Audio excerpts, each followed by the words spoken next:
And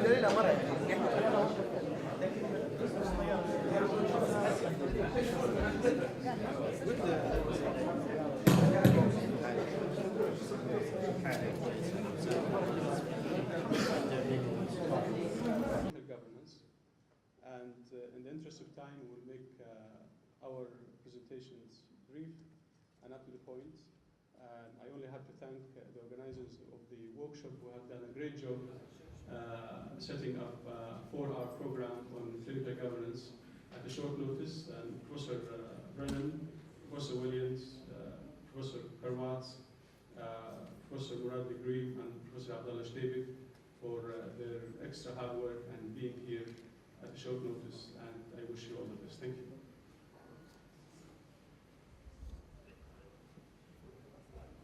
A privilege and honor to join you today. I certainly thank Dr. Fatima, the Minister of Health, most especially the physicians of Libya and our, I guess I would say, our expatriate colleagues. I certainly want to thank the World Health Organization, all the organizers for this program. I'm a little bit of an accident, and it's something maybe unusual to see Irish College of Ophthalmology up here. Dr. Fatima and I had a brief acquaintance at an Irish College meeting. I'm an organization guy. I have very few academic credentials. I've been a practicing community ophthalmologist for a number of years. Now I'm getting gray-haired enough to have stopped doing cataract surgery. So I like international ventures. Dr. Williams and I, who a little further introduced, have been working with international physicians around the world, Iraqi physicians, Afghan physicians, Haitian physicians. We're organizationally oriented, organizationally inclined. We like to build bridges, make friends, build bridges, and we like to stick to the practicing physician principally. We're proud to be here. I'm a little surprised that I accepted the title of clinical governance because, quite honestly, I said, sure, we can do that, and I don't even know what clinical governance means. In the U.S., we don't use that term very often. Now, I'll tell you a little more about the story behind that in a minute, but the truth is, I'm a little bit of an accident, and I'm going to learn more about clinical governance this week than I knew ever before. So that's the background. I certainly have no financial disclosure. International Medical Corps, a very well-regarded international NGO, has sponsored our trips in the past to many countries and helped us get here this week. And I know they've been active in your country for more than a year. My objectives are pretty clear, and then my colleagues will give most of the content. I'm going to give oversight, really. I have the 3 R's to talk about. I want to talk about physician leadership responsibilities primarily.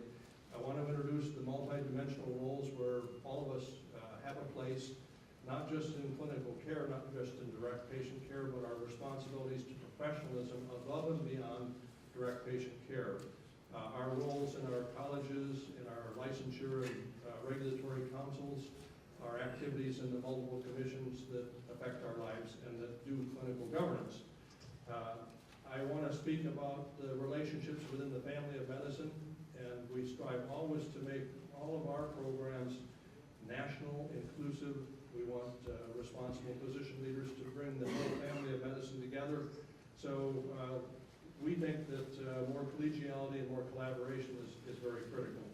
And as I mentioned before, we're definitely interested in building international bridges amongst the Royal Colleges, the Libyan colleges, and our U.S. affiliates. So the first R, that of responsibility, I think goes back to our Hippocratic oath, if you will. And originally it was a little simpler, I think. It was be competent, be ethical, and be caring. In today's world, it's different. Now we've got to be more contemporary. We certainly have to be more accountable. And in all of the healthcare systems, we have to be more accessible and more affordable. I mentioned before the idea that collaboration and integration is even more critical. We're going to bridge geographies in Libya, I think, in your new organizations. We're going to bridge the spectrum of gender and age, hopefully, in evolving physician organizations. So I did tell my British colleagues that I had to challenge them a little bit and say that this idea of clinical governance, though I know it originated in the UK, and I did read that it resulted from some incidents that happened in all of medicine, and the incidents resulted, I believe, in the National Health Service saying, we're going to change things. We're going to seek a more definitive method for quality improvement.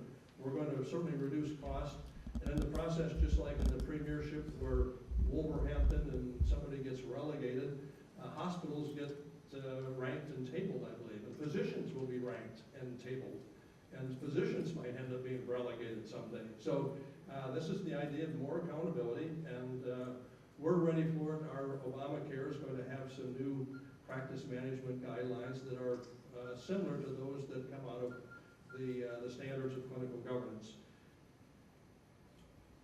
This is why what I understand about clinical governance. It is a complex system of interaction within the entire healthcare framework.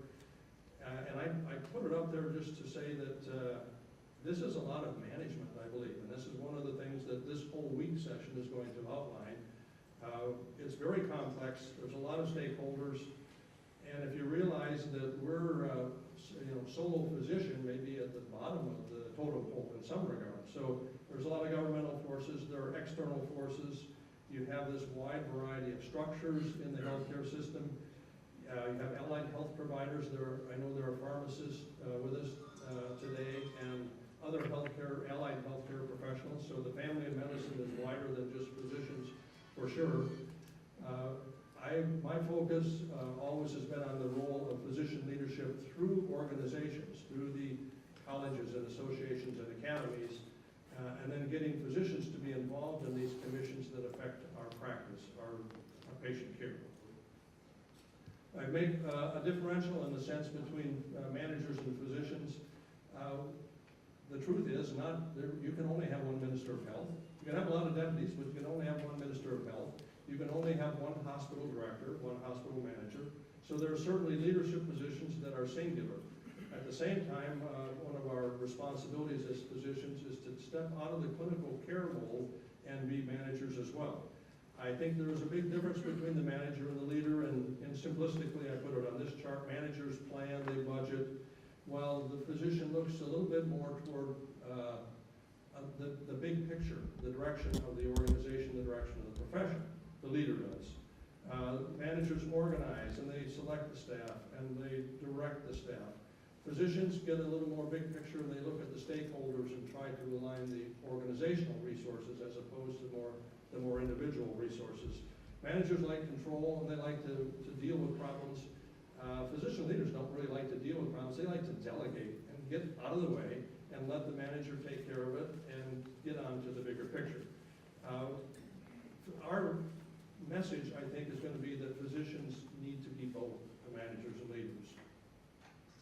Here's a little expansion on the idea of what the physician leader does.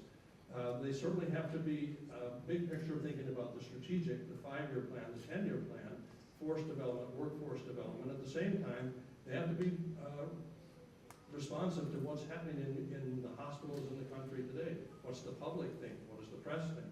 What do the patients think? The physicians have to be finding who's going to make a decision, whether it's an international decision, a national decision, or a local decision.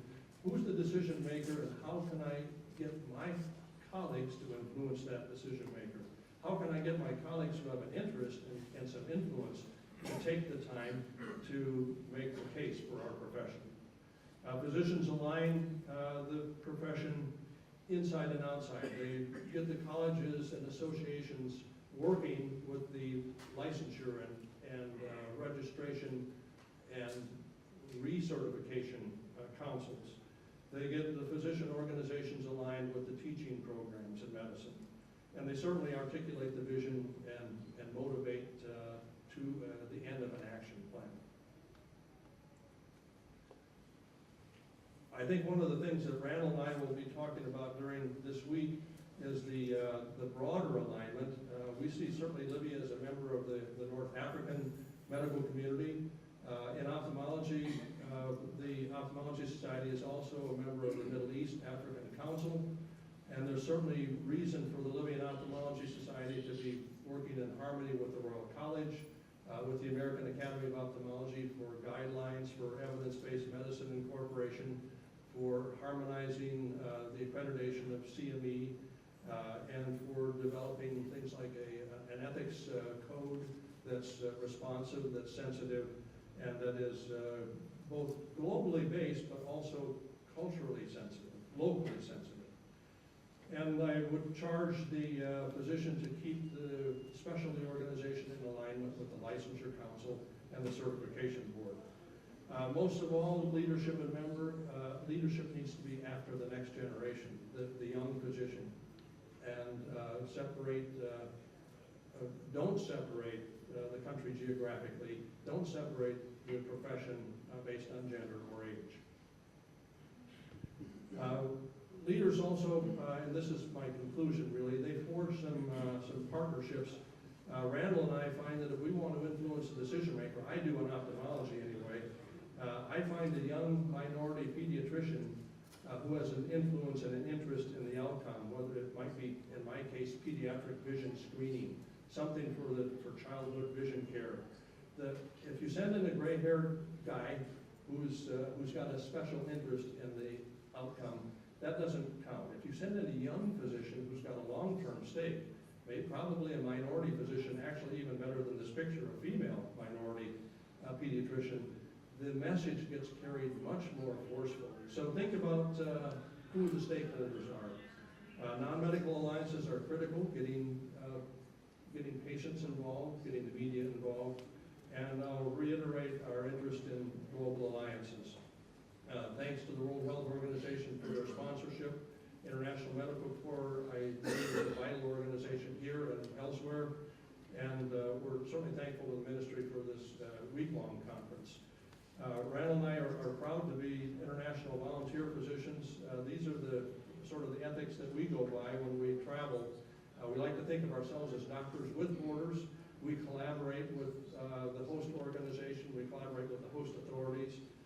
We're trying to be humble and sensitive to culture and tradition, and we certainly have enjoyed the friendliness of Tripoli, the friendliness of Libya, and our colleagues here. We look forward to the week.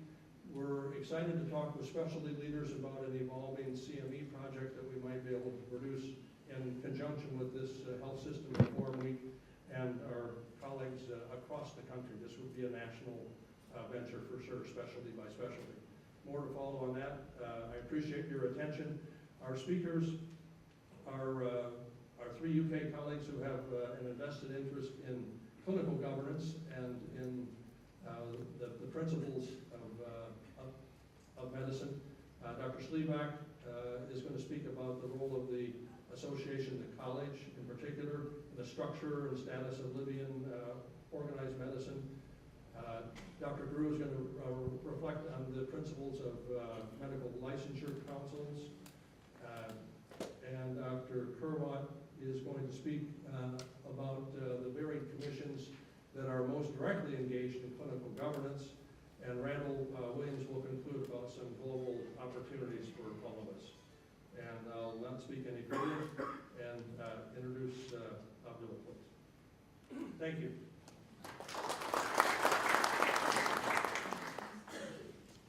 السلام عليكم.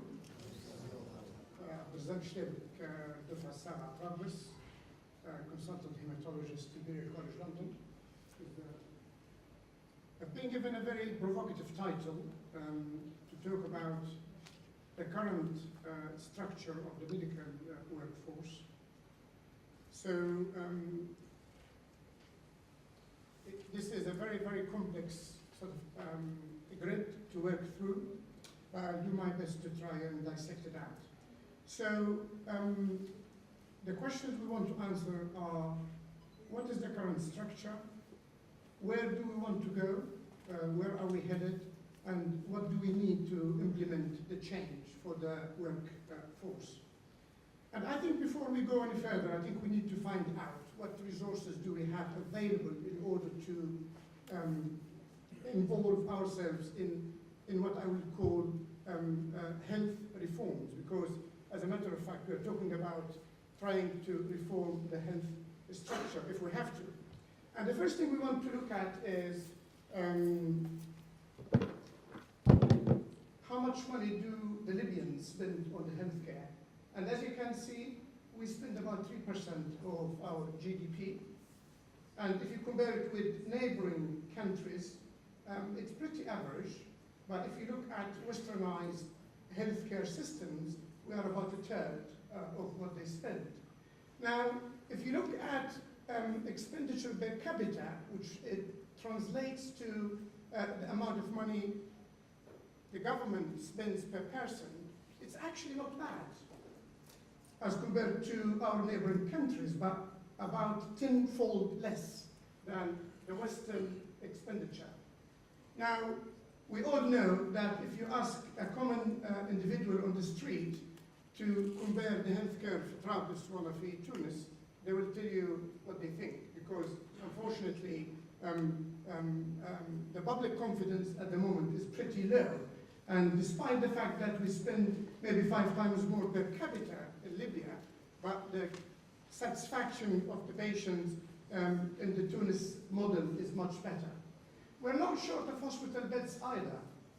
So this is a very important indicator of your healthcare provision. We have a lot of hospital beds, but I think if we think about the functionality of these hospital beds, how much do we get out of them? And I think for the small number of private hospital beds in Tripoli or in other major cities for Libya, maybe we get much better sort of efficiency out of the beds. But nevertheless, hospital beds are very important currency in any healthcare system, and you need to look at it. And this is even better way of looking at it by trying to dissect the number of beds per 10,000 population. Libya have 37, actually better than some of the westernized countries. But again, we need to look at the functionality of the facility. What about healthcare human resources? That's the total number there. We've got about over 11,000 doctors, over 40,000 nurses and midwives, quite considerable number of dentists and pharmacists. There's a lot of healthcare professionals who, biomedical scientists, healthcare assistants, and so on. And there's a lot of management structure as well. So a third of the workforce is management, which is important, but I think we need to ask the question again, what sort of outcome are we getting out of our current management system?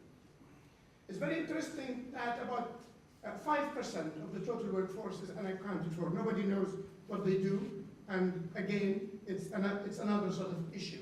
There's a lot of Libyan doctors outside Libya. I think it's estimated that about 9% of the Libyan physicians are practicing outside, mostly North America and Europe. 2/3 of the Libyan doctors are in the United Kingdom. Libya, among the top 5 African nations when it comes to migration density for physicians. And I think if we look at the sort of reasons why such a big number do that, I think there's a variety of reasons. Economic, professional, political, there's a lot of issues which we need to look at. I'm not really sure on the time scale of this, but according to the GMC, there's 707 doctors who obtained their primary qualification in Libya, and there are 211 on the specialist register, which means that they completed specialist training in a discipline, and there's a handful of general practitioners. So this is a chart which compares Libya with other countries. So this is an international perspective. Numbers of doctors per 10,000. As you can see, we're there. We compare reasonably well even with Malaysia, which I think have a very good economic system. But we compare obviously not very favorably with other countries. So what about key performance indicators for health? This is life expectancy, stillbirths, neonatal mortality, and so on. Again, statistics seems to be quite reasonable, but there's a lot of way we need to improve, and we still have a very long way to go. Training. The Libyan Board of Medical Specialties have a fairly large program. They train quite a lot of doctors. Most of them obviously are attracted to the big sort of specialties, namely surgery, medicine, pediatrics, obs and gynae, and there are crises with other specialties. Diagnostic specialties, laboratory medicine in particular, are areas which needs to have some investment, and we need to entice our trainees in order to consider these specialties in order to have a balance, because we will end by all being surgeons or physicians, and we'll have nobody to help us to provide the imaging and the diagnostic services. Medical schools, again, numbers seems to be quite substantial, and the numbers are much more than Libya needs for its medical services. And I think, as we've mentioned earlier on, we are among the top 5 African countries in exporting doctors, and I think we provide that. So if we look just briefly on the service, we seems to be okay. You know, HR, currency in terms of hospital beds, we spend regionally okay, but obviously internationally not okay. Medical education, we managed to do it. Well, whether we're doing a good job or not a good job, I think that's a different issue. And again, the postgraduate program is existing, but it's not standardized as related to international standards. So this is the issues I see. There are general issues and there are professional issues. The professional issues, which I'll discuss in a minute, are the ones we need to think about as professions. The general issues, it's everybody thinks about. People in the street, people in the media, everybody will consider them. I think the first problem really is confidence. I think we've got currently major confidence crisis. People do not trust hospitals. They have major problems trusting Libyan doctors and Libyan healthcare professions. And this is, I think, in my view, as important as thinking about training doctors and thinking about improving healthcare provision in the hospitals. You need to have a very well structured awareness campaign. The media is very important. There are problems with inequalities in healthcare access and provision. If you live in a big city, you have no problems, at least. But if you are in a remote area, you have problems, and you have to travel thousands of miles in order to get specialist treatment, cancer, cardiovascular surgery, maybe even orthopedic surgery sometimes. We have problems with centralization. Everybody wants to work in big cities. Everybody wants to work in Tripoli Medical Center or Benghazi Medical Center. And this is not sustainable. We cannot achieve a balance of the health resources or health force by doing that. So there's oversaturation in major cities. There's severe lack of specialization outside doctors. We don't have specialized nurses. We don't have biomedical scientists who can do non-analytical jobs, you know, research, auditing, and so on. There's a crisis in some specialties, emergency medicine. I've mentioned laboratory medicine earlier on, family practice, pre-hospital medicine. Ambulance service does not exist. If you have a heart attack 10 miles away, you probably die before you get to the hospital.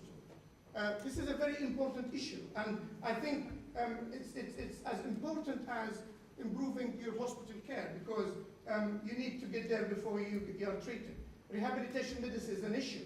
It is even an issue now, because during 17 February revolution, unfortunately, we had a lot of people who have been sort of affected, and they will need a long rehabilitation medicine. This is a life program. An amputee rehabilitation doesn't end by fitting a prosthesis. These people need to be looked after medically, socially, economically, and holistically. Diagnostic services are very poor.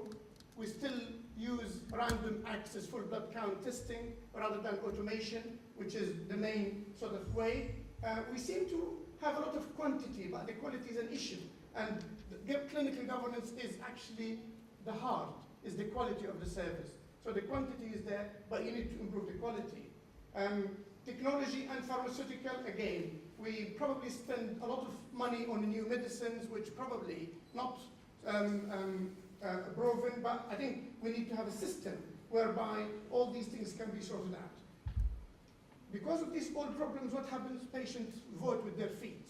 They don't come to the hospital.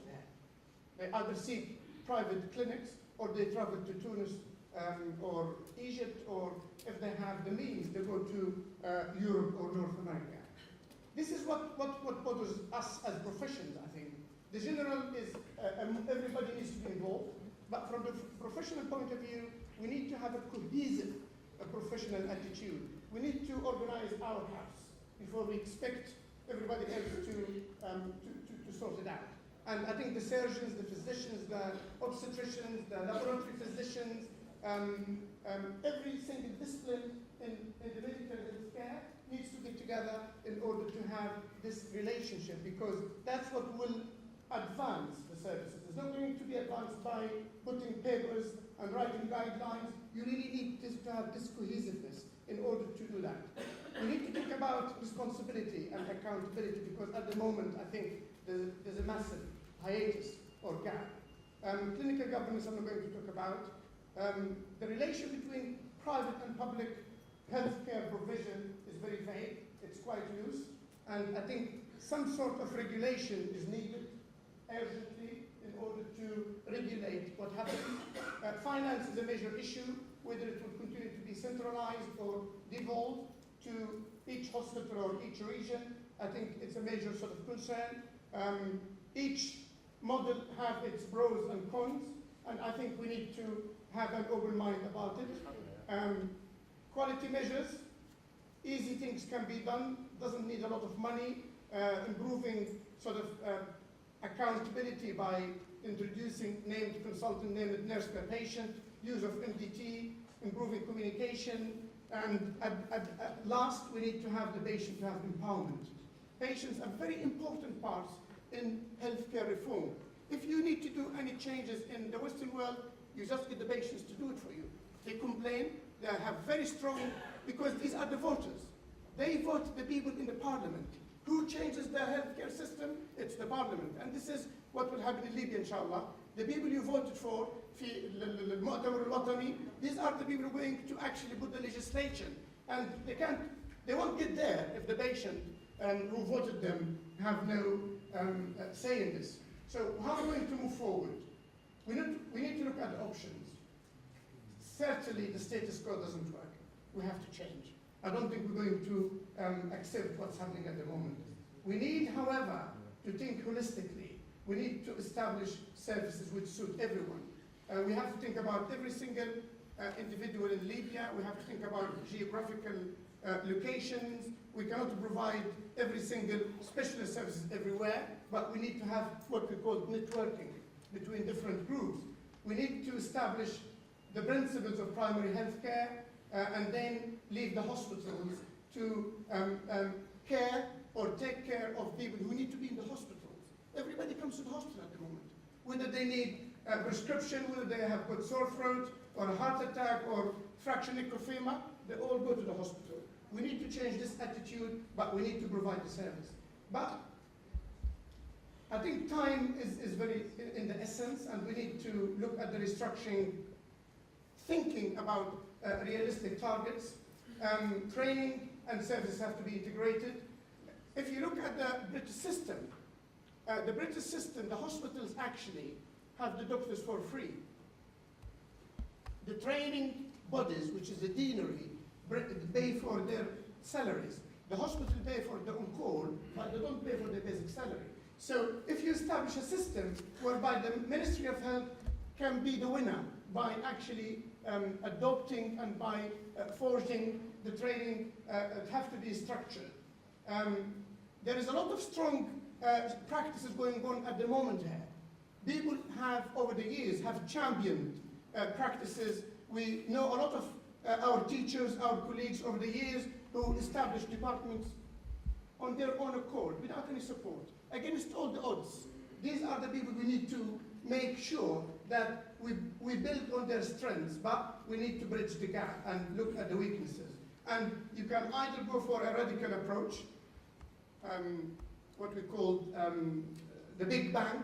You know, you go just, everything is done at one go, or you can go piecemeal. And I think piecemeal is probably is not as suitable because we don't want to spend a lot of time. Now, this is what happens in the Western world. Educating, training people is not a single institution job. It is a joint responsibility. You've got Wazart al-Sahha, you've got the General Medical Council, you've got the postgraduate deans, because you've got training everywhere. So the people who are trained in Ghat needs to have a structure. The people who are trained Nalut needs to have a structure. You cannot just centralize the big cities and forget about the others. You've got the Royal College, a very important role. They set up the curriculum for training.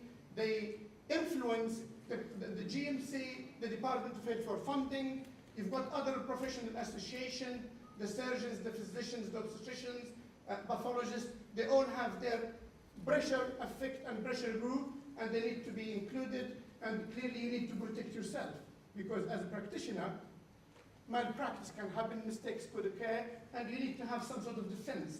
Now, the GMC function is to protect the public from wrong doctors, from doctors who may claim that they can do things they can't do, and this is very important that they have scrutinized their qualification, and therefore they produce the regulation.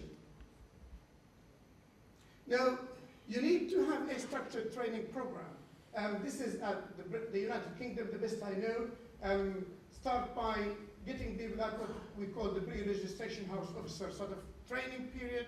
Now it's called foundation training, and they spend 2 years, year 1 and year 2, and then they get selected for a medical program on this occasion. The surgeons are similar, and then after 2 years they have to attain the membership of the Royal College of Physicians, and then if they want to become a hematologist, they start there.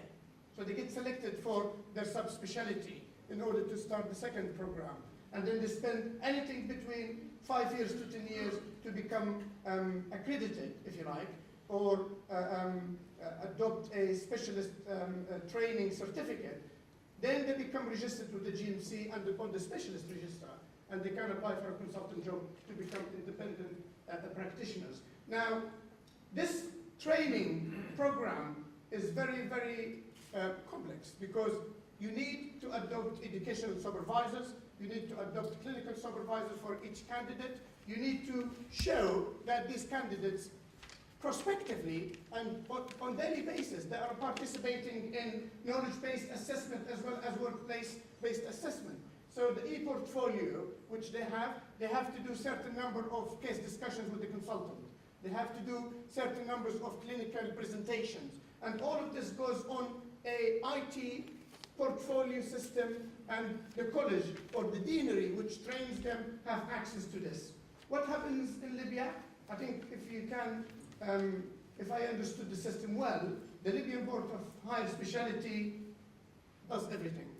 They're the GMC, they're the training authority, they're the colleges, they now even, I think, appoint people and offer jobs. We need to change the system. This has to be split, because you need to have regulation, and the regulation has to be separated from the educators, because you cannot have people train you and at the same time provide you with the regulation. So this is in surgery. I had a very good discussion with the orthopedic colleagues at Central Tripoli Hospital, and if I understood, this is what happens. And at the end of this, you get a specialist board, and according to that, you progress into the career, and over a 10 period time, you become a consultant. Now, this is a big problem. If you don't finish your Libyan board accreditation system, there's a lot of people who end by becoming a generalist. And because of the availability of limited numbers for training, there has to be a system whereby these people are employed and deployed into areas where they can function best. And I think it's very important to that in the future. So by having an exit strategy from the training, how would they function best out of hospitals programs? Whatever you do, they have to be part of the equation. You cannot just say, you failed the board, you have to leave now. We have to put them into the system in order to establish a program. Talking to some people, Mahmoud Zarti and colleagues, as an example, we need to think about training programs in its entirety. You cannot just train orthopedic surgeons in Tripoli Medical Center or Abu Slim. It's a very good opportunity to look at the numbers you can take in total. It's a very good opportunity to have a 5 or 6 year program, a rotational program, be able exposed to trauma and orthopedics, elective orthopedics and so on. And if you can do that, you can produce an assessment system.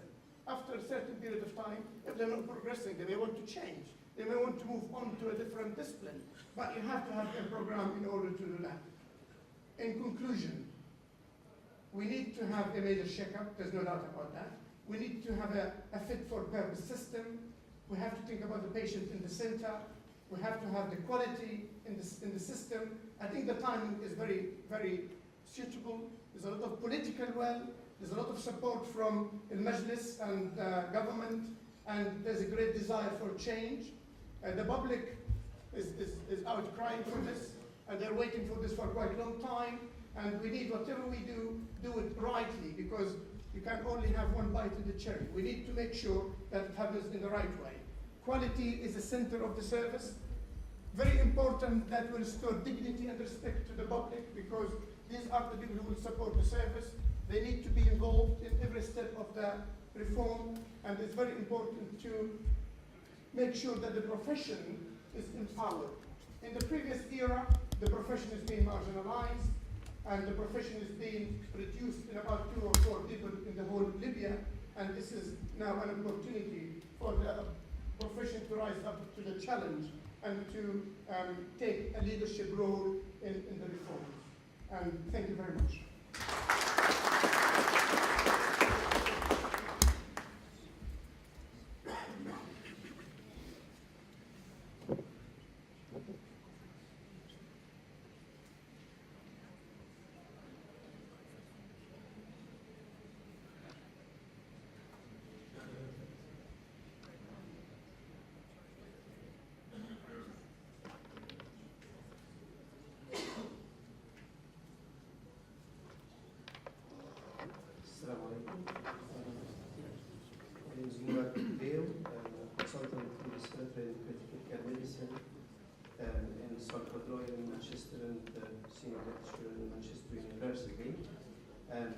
I'm going to talk about regulation of the medical profession,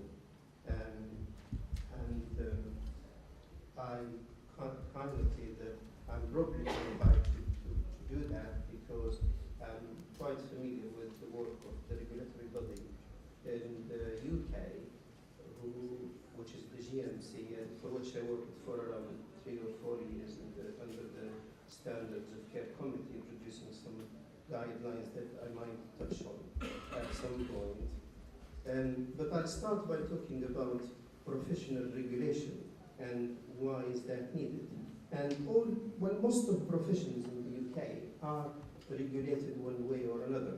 And the process of regulation regulation itself is the process by which you ensure that the service is provided to agreed standards and is provided by qualified people. So, any profession, most of the professions in the UK are regulated, lawyers, doctors, nurses, and the way they are regulated depends on the type of the profession. Now, things like skilled expert or whatever, builders or surveyors, you don't need Act of Parliament and you don't need a statutory body to regulate that profession, because although it is important, but it is not, what they do is not a matter of life and death. And it doesn't influence the way you live or the public live. But professions like medicine or law, and what they do affect people in a major way. If you don't have a good lawyer, you go to prison by mistake or by error. If you don't have a good doctor, you may have poor clinical outcome. So self-regulation in medicine is not good, although it has been the case in the UK for a while, but the option of having a regulatory body evolving from within the profession is not acceptable in the Western world, and has not been acceptable in the UK since the Victorian time. The GMC was established in the 1880s by Act of Parliament, and it was introduced in the UK to make sure that medicine is practiced by qualified doctors, by doctors that you can trust. When you go to see them, you know that they are doctors, they are qualified, they are trained, they have competencies that are maintained.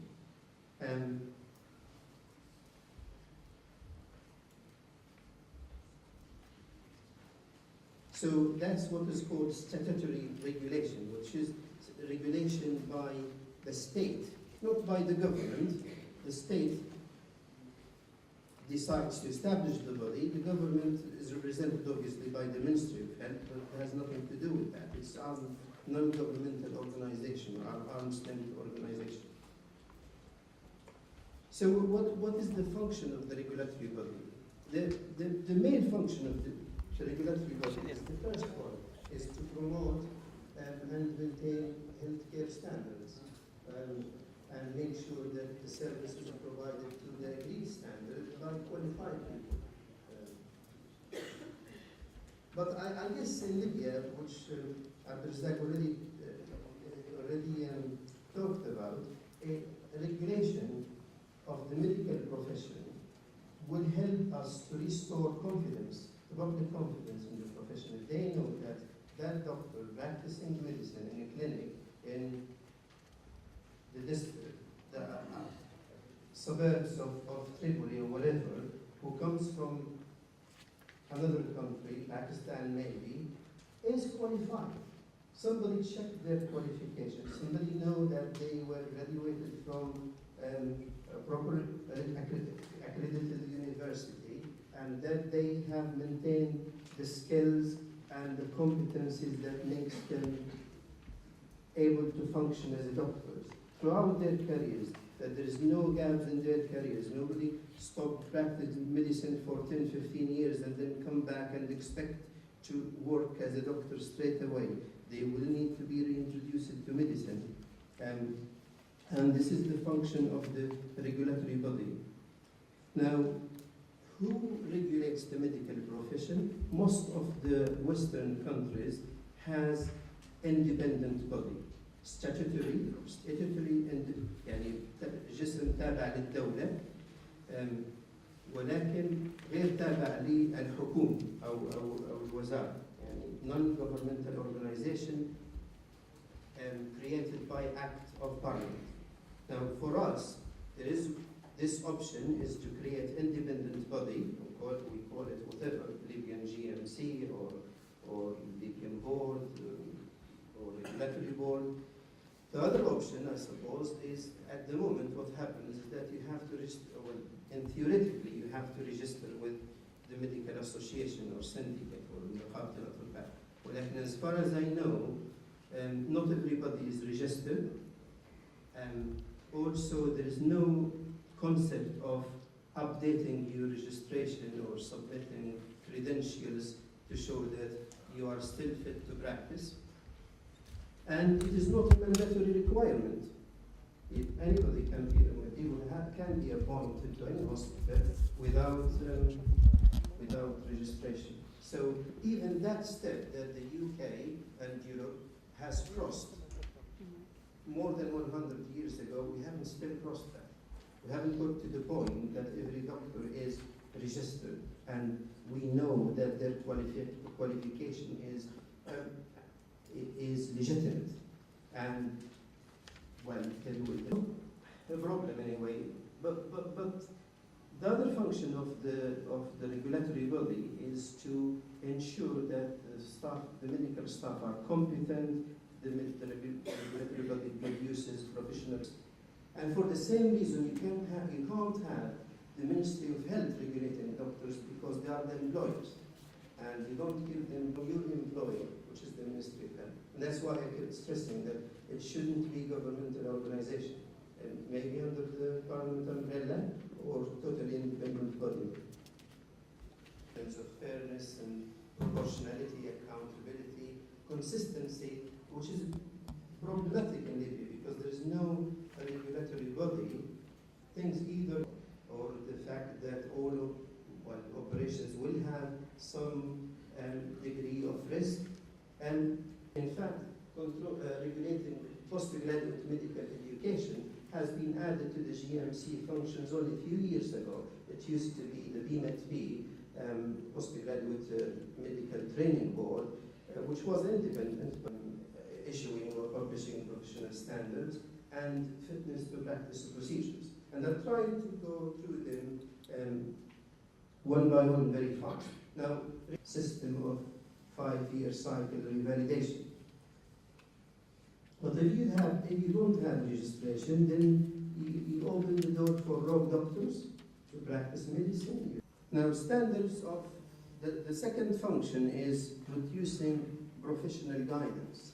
And when I say professional and ethical guidance, that's guidance is society specific. Even within Europe, there's difference in the way people think. Morality and ethics are very different. Huge difference in practice between Manchester and Leuven. If we do what they do in Leuven, we will be sent to prison straight away.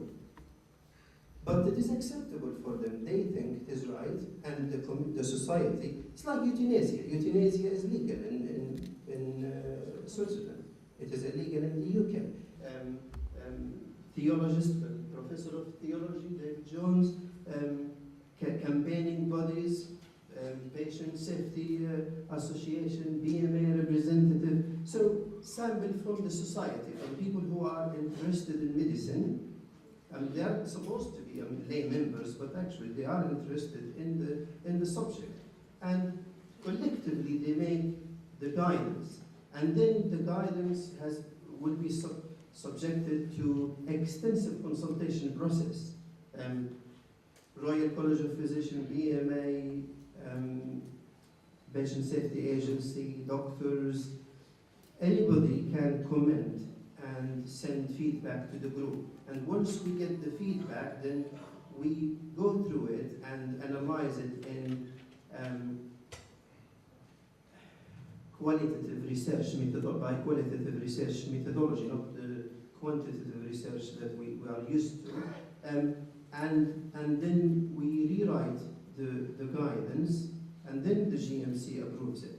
Once it is written and approved, then it becomes binding. Doctors has to abide with it, which is, you may feel that this is restrictive. The GMC is trying to restrict us on what we do, but actually, it is, in a way, it is supposed to protect the society from bad practice, but also it protects doctors because it shows you what is expected from you, and then once you abide with these guidance, then even if somebody takes you to court, you say, well, that's what is written. Then this group becomes responsible. The GMC becomes responsible once you follow their guidelines. But if you don't follow the guidance, then you need to be prepared to stand before court and defend yourself and say why you didn't do this. And that's what we need to do in Libya. And nobody can do that for us. We have to do it for ourselves. Because as I said, I mean, one of the guidances within this end-of-life care is advice about withdrawing life-sustaining treatment in people who are terminally ill. Or if you have a patient with severe head injury and the neurosurgeon says to you that this is, or the radiology evidence is that this is unsurvivable or is going to lead to extremely severe disability or vegetative state, then we simply discuss that with the family and see what they think about this, and we withdraw. And the patient died. Now do that in Libya here, and the patient family probably will kill you. So we need our own guidance. somebody will say to you, this is not acceptable in Islam, which I have no idea, but I suspect it may be not acceptable. But we have to observe, as doctors, we have to observe what the society expects from us. It's not up to us, it's not up to me to say to me, this is right or wrong, I need to withdraw. It is what the society wants me to do. There's so many guidelines that you can see in the GMC websites as example. Now the other thing is, the other third function is the fitness to practice of procedures. And that is the problem if you don't have a regulatory body that can deal with this question about fitness to practice. When a question about doctor fitness to practice is raised, if it is not the GMC, it's either in Libya, it's either nobody, or you are taken to court, or somebody will inform the police and say, well, he killed my brother, and then they take him to the prison or arrest him. So this is not the way to deal with professionals. You need to be judged by your peers to see whether your practice is acceptable or not. Every surgeon will have that. But the question is this anticipated? Is it something expected in this case, given the patient background, the complexity of the operation, and so on? And the other question is, what is the mortality rate for this surgeon? Is it every time they go to theater, the outcome will be negative, or this is something unusual? Now, you need these statistics, these data for the professional body to decide whether the doctor is fit to practice or not. But if you don't do that, then you leave yourself open to criticism, unjustifiable incrimination, and arrest and humiliation. So people shouldn't really be dealt as a criminal, only if you do something wrong with the intention of with the criminal intention. There will be things like, the range of cases that can go to the GMC. If there is lack of competence, there is alarming outcome results, things like issues about property or ethical values, malpractice, personal conduct. Somebody who's alcoholic, here probably nobody will do anything, but the GMC will stop an alcoholic doctor from practice until they do something about it. But if there is clinical negligence, then it goes to the civil court. If there is criminal behavior, it goes to police and crown court. At this point, especially if there is criminal behavior, the GMC doesn't intervene. It has to be dealt by the court first, because the investigation by the GMC may influence the outcome of the court, which then becomes unjust. So when somebody is referred to the GMC for fitness to practice procedure, they are judged by their peers generally. You are an anesthetist, they will be senior anesthetists in the committee, anesthetist within the specialty of your interest, cardiac anesthesia or whatever, and there will be people who are interested in medical law and lay members. So the judgment will be balanced.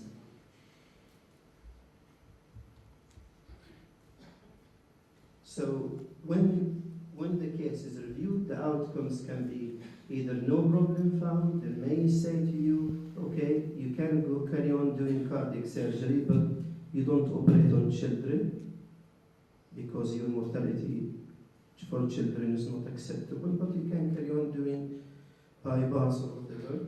Or you may get suspended temporarily until you've done what collective things that the GMC asks you to do, to go to courses or update your skills or work under supervision for a while or something. But if there is a criminal problem, they will refer you to the police.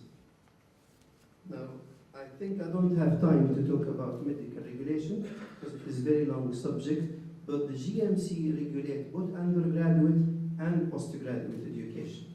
And at the moment, this does not exist at all in Libya. There is no regulatory body for medical training. There is providers, the Faculty of Medicine provides medical education for undergraduates, but nobody tells the Faculty of Medicine this is the right content, this is the right expectation from the doctor, or there's absolutely no regulation. You can't regulate yourself. The Faculty of Medicine decides this should be the content of the curriculum. That's completely wrong.